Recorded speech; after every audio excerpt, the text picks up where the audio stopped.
ये तो एक प्रकरण आया, लेकिन इसके नाते से मैं ये स्पष्ट कर देना चाहता हूं कि पूरे उत्तर प्रदेश में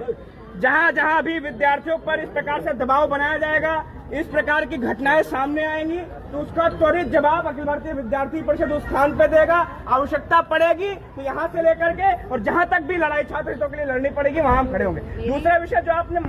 अभी आप